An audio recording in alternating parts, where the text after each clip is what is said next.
실전학습 현대시 나희덕의 그 복숭아 나무 곁으로 시작합니다. 자, 제목의 의미를 한번 볼게요. 복숭아 나무는 나무인데 그라고 해서 특정하고 있어요. 그쵸? 그 다음에 나무 곁으로 라고 했기 때문에 나무와 가까워지는 이야기라고 생각하시면 되겠네요. 자, 처음에 시를 한번 딱 들어갔더니 너무도 여러 겹의 마음을 가진 그 복숭아 나무 곁으로. 자, 그러면 복숭아 나무가 마음을 가졌다라고 이야기하는 거니까 의인법이 쓰였다라는 거 하나 확인하고요. 나는 왠지 가까이 가고 싶지 않았습니다. 나라고 해서 화자가 명시적으로 드러나 있습니다. 가까이 가고 싶지 않았다. 그러니까 거리감을 느꼈다라고 볼 수 있겠네요. 흰 꽃과 분홍 꽃을 나란히 피우고 서 있는 그 나무는 아마 사람이 앉지 못할 그늘을 가졌을 거라고 멀리로 멀리로만 반복했습니다. 지나쳤을 뿐이다.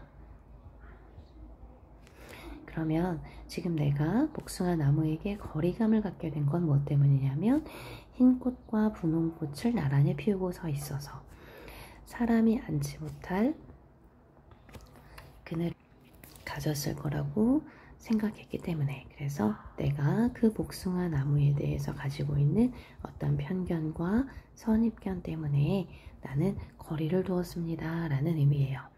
그리고 첫 번째 줄에 나와 있는 여러 겹의 마음이 흰 꽃과 분홍 꽃을 나란히 피우고 서 있는 것과 일맥상통하는 같은 의미라고 보시면 되겠죠. 그 다음에 흰색, 분홍색이라고 하는 색채어가 명시적으로 나타나 있고요. 흰 꽃과 분홍 꽃 사이로 수천의 빛깔이 있다는 것을 나는 그 나무를 보고 멀리서 알았습니다. 그러니까 실제로는 흰 꽃과 분홍 꽃만 있는 게 아니라 수천의 빛깔이 있다는 게 복숭아의 참모습, 복숭아 나무의 참모습이었습니다. 그래서 그것을 멀리서 알았어요. 눈부셔 알았습니다. 얘는 똑같이 그냥 반복되는 친구네요. 멀리로만에서는 한 글자가 조사가 덧붙이면서 변주가 있었지만 여기서는 그냥 반복입니다. 자, 알았다 라고 했으니까 화자가 복숭아 나무의 참모습을 깨닫게 되었다 라는 의미겠죠. 피우고 싶은 꽃빛이 너무 많은 그 나무는 그래서 외로웠을 것이지만 외로운 줄도 몰랐을 것입니다. 자, 외로웠다라는 건 아마도 사람들이 그 나무를 편견을 가지고 바라보기 때문에 외로웠을 것이다 라고 표현했을 거고요. 외로운 줄도 몰랐을 겁니다 라는 건 하고 싶은 일이 너무나 많기 때문에 그렇겠죠. 그 여러 겹의 마음을 이는데 참 오래 걸렸습니다. 흩어진 꽃잎들 어디 먼데 닿았을 무렵에, 자, 그러니까 시간이 흘러서 꽃잎들이 다 지고 조금은 심심한 얼굴을 하고 있는, 역시 의인화된 표현이겠죠?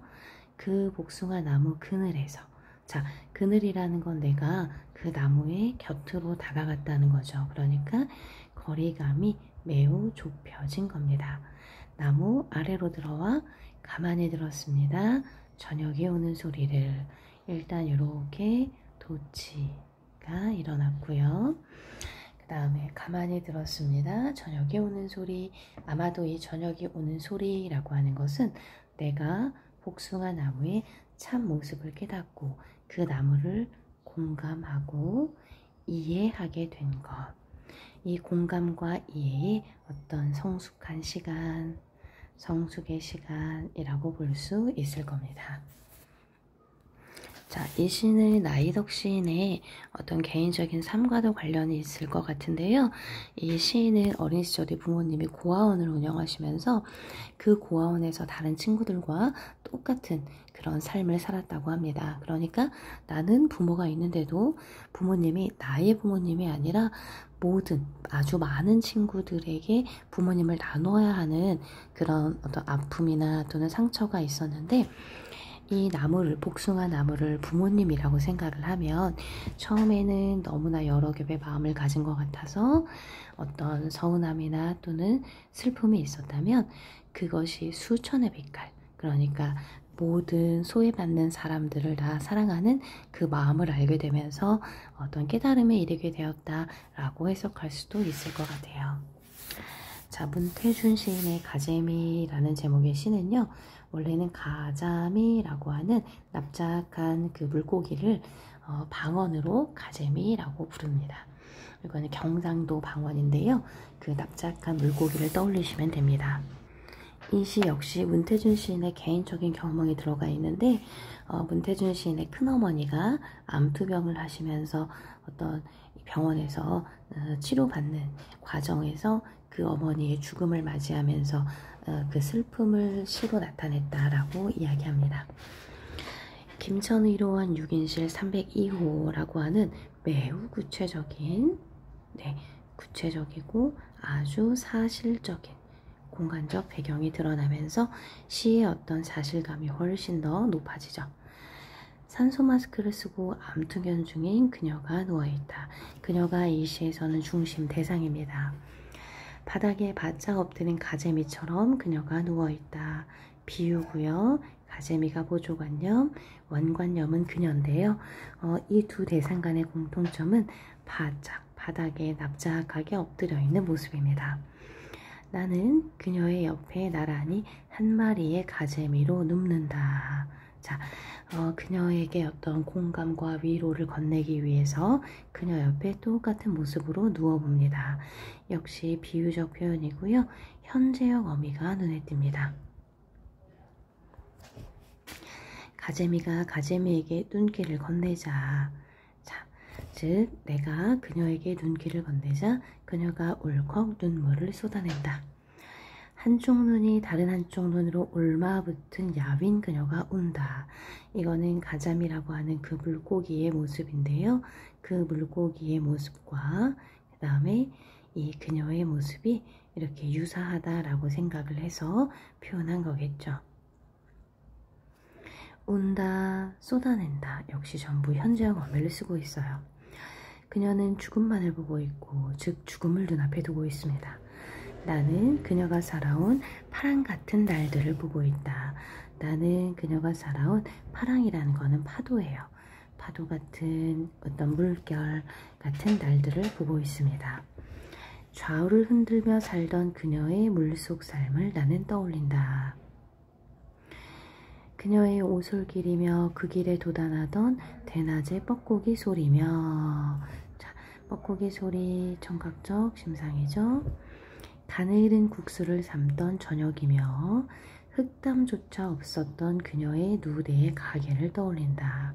자, 누대의 가게라고 하는 건 대대로 가난했던 그녀의 집안, 가난했던 그녀의 집안이라는 의미입니다.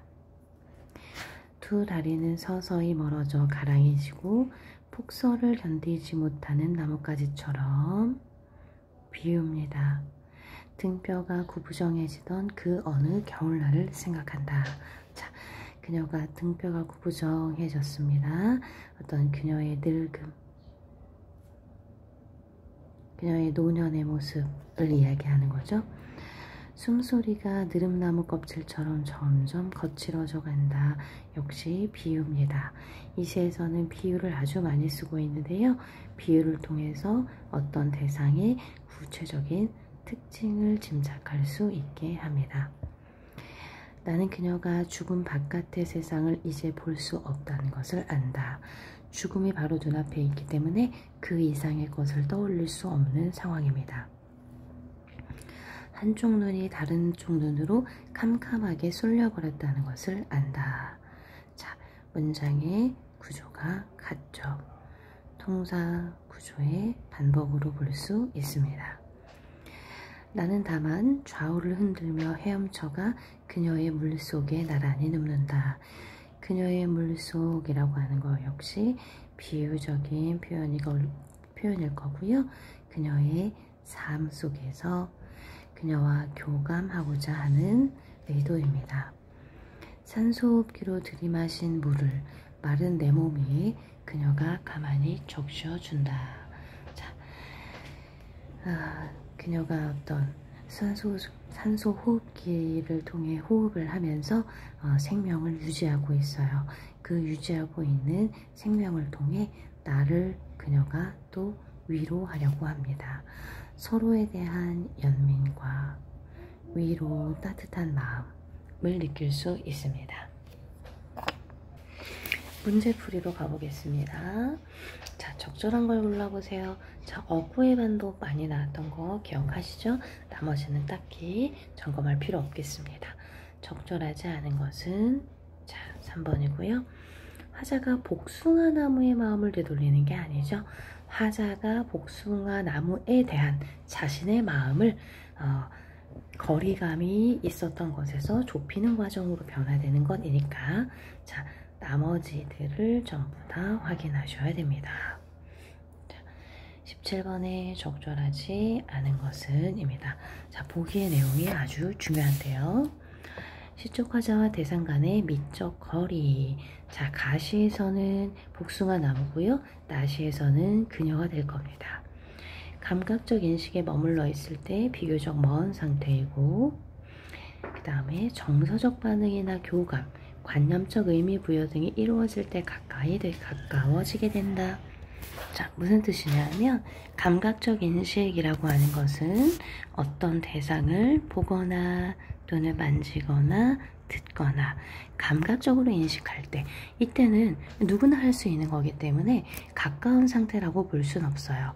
그런데 거기에 내가 어떤 마음을 가지거나 또는 어떤 의미를 부여하면 거리가 가까워진다고 볼 수 있습니다. 가시는 선입견과 편견을 가졌던 대상, 여러 급의 마음을 가지고 있어서 사람들이 안지 못할 그늘을 가졌을 거야 라고 생각했던 것 에서 이해와 교감으로 변화됐고요. 나시는요, 대상에 대한 공감과 위로, 이해와 연민에 기반된 설정입니다.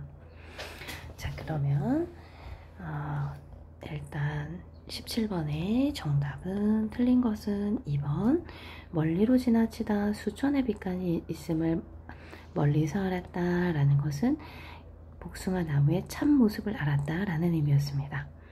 대상과 화자의 미적 거리가 이해와 교감으로 변화하기 이전에 머물러 있는 게 아니라 멀리서 알았습니다 라고 할 때 이미 그 거리감이 좁혀진 것으로 해석할 수 있습니다. 인식이 변화된 거고요. 이 인식의 변화를 통해서 거리가 가까워졌다라고 이해할 수 있으니까. 자, 나머지 17번에 1번, 3번, 4번, 5번을 반드시 다 체크하고 가셔야 됩니다.